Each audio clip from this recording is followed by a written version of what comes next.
अस्सलाम वालेकुम guys, welcome to my YouTube channel health care providers. आज की वीडियो में मैं आपको बताऊंगी कि कौन से ऐसे डिफरेंट मेथड्स हैं जो आप यूज़ करके पॉइजन को पेशेंट की बॉडी से रिमूव कर सकते हैं। ठीक है, तो अगर आपको ये मेरी वीडियो अच्छी लगती है, लाइक करें, शेयर करें एंड सब्सक्राइब करें। ठीक है, सो लेट्स स्टार्ट नाउ। सबसे जो पहला मेथड है वो है गैस्ट्रिक लेवाज। तो इस केस में हम क्या करते हैं कि हम पेशेंट्स को नेज़ोगैस्ट्रिक और ओरोगैस्ट्रिक ट्यूब पास करते हैं with 300 ml of tepid water, और हम प्लंजर्स को पुट करते हैं और देन हम फ्लूइड्स को सक करते हैं। ठीक है, और eight the same time plunger को हम रिमूव कर देते हैं। ठीक है, और हम ओरो और नेज़ोगैस्ट्रिक ट्यूब को under the effect of gravity रखते हैं। इससे क्या होता है कि जो फ्लूइड्स होता है पेशेंट की बॉडी से under the effect of gravity remove होता है। ठीक है, but this method is traditional method. ये अब मेथड इनकरेज नहीं किया जाता। उसकी रीज़न ये है कि इस मेथड से सिर्फ और सिर्फ फ्लूइड पार्ट जो है वो पेशेंट की बॉडी से रिमूव होता है, बट सॉलिड पार्ट जो है वो रिमूव नहीं होता।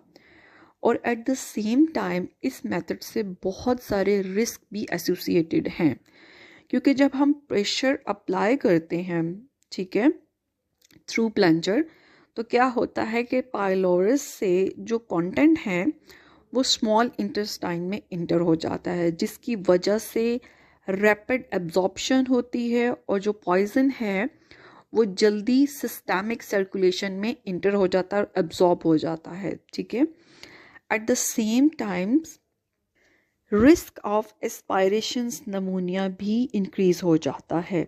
ठीक है, at the same time this method is only effective कि अगर पेशेंट आपके पास विद इन फर्स्ट आवर आता है। अगर पेशेंट्स आपके पास विद इन फर्स्ट आवर नहीं आता तो ये मेथड इफेक्टिव नहीं है। ठीक है, so the second one is emetics. इस केस में क्या करते हैं, हम एमेटिक एजेंट जो है वो पेशेंट्स को देते हैं और खुद से वॉमिट इंड्यूस करते हैं, ताकि जो फ्लूइड्स है या कंटेंट्स है वो पेशेंट की बॉडी से रिमूव हो जाए। ठीक है, but at the same time this method is only effective with in first our. अगर पेशेंट आपके पास लेट प्रेजेंट होता है तो ये मेथड इफेक्टिव नहीं होगा। अगर पेशेंट आपके पास लेट आता है और आप पेशेंट्स को एमेटिक्स एजेंट्स देते हैं तो रिस्क ज़्यादा होते हैं as compare to the benefits. ठीक है, at the same time patients को हम साल्ट सॉल्यूशंस बिल्कुल भी नहीं दे सकते, क्योंकि इस केस में पेशेंट्स के अंदर हाइपरनाइट्रीमिया होने के चांसेस होते हैं। ठीक है, so this methods also have limited effective only within first hour. So the third one is activated charcoal. Activated charcoal के बहुत ही ज़्यादा बेनिफिट्स हैं for the removal of poison from the body of patients. अगर आपके पास activated charcoal की facility है देन गैस्ट्रिक लेवाज और एमेटिक्स को यूजुअली अवॉइड किया जाता है। ठीक है, that's better to use the activated charcoal, but at the same time जो एक्टिवेटेड चारकोल है वो फर्स्ट 1 आवर में ही बेनिफिट है। ठीक है, अगर आप उसको लेटर देंगे तो इसके बेनिफिट लेस हो जाएंगे। अगर पेशेंट्स को 1 घंटे बाद अगर एक्टिवेटेड चारकोल देंगे तो उसका बेनिफिट नहीं है, क्योंकि ऑलरेडी जो पॉइजन है वो इंटेस्टाइन तक पहुंच जाता है। ठीक है, एट द सेम टाइम्स ये क्या करता है, it reduce half life of drugs. ठीक है, लाइक डाइजॉक्सिन्स, तो ये हाफ लाइफ ऑफ डाइजॉक्सिन्स जो है वो उसको रिड्यूस कर देता है।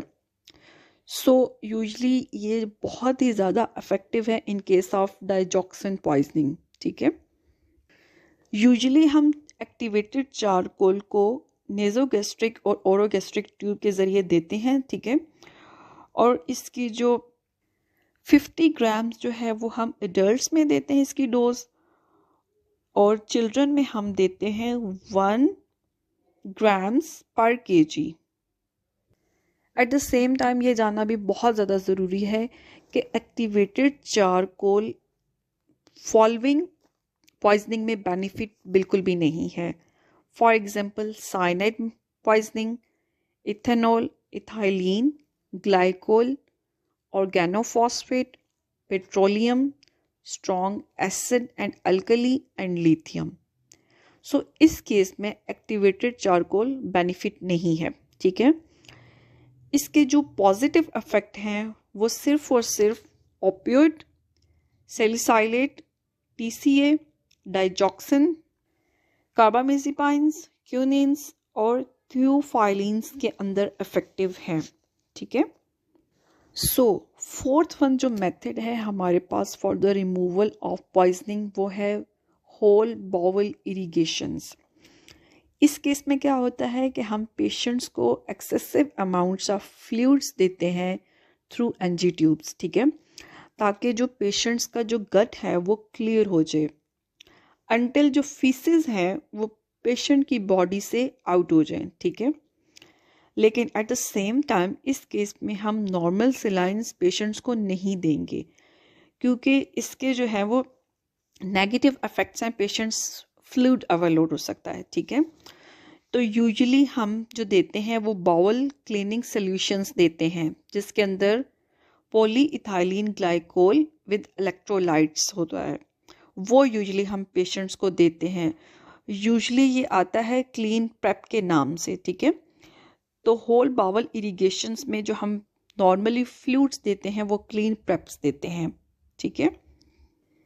इसकी जो डोजेज है वो है एडल्ट्स में 2 लीटर्स पर आवर है, ठीक है, और चिल्ड्रन के अंदर हम देते हैं 500 ml पर आवर, ठीक है, अप टू 6 आवर हम पेशेंट्स को देते हैं अनटिल पेशेंट्स का जो फीसेस है वो बॉडी से कम आउट हो जाए, ठीक है। यूजुअली जो होल बाउल इरिगेशन है हम किस केस में पॉइजन्स में देते हैं पेशेंट्स को, that is iron, lithium, button batteries जो कि यूजुअली चिल्ड्रन के केस में हम देखते हैं, एंड पॉकेट्स ऑफ कोकेन।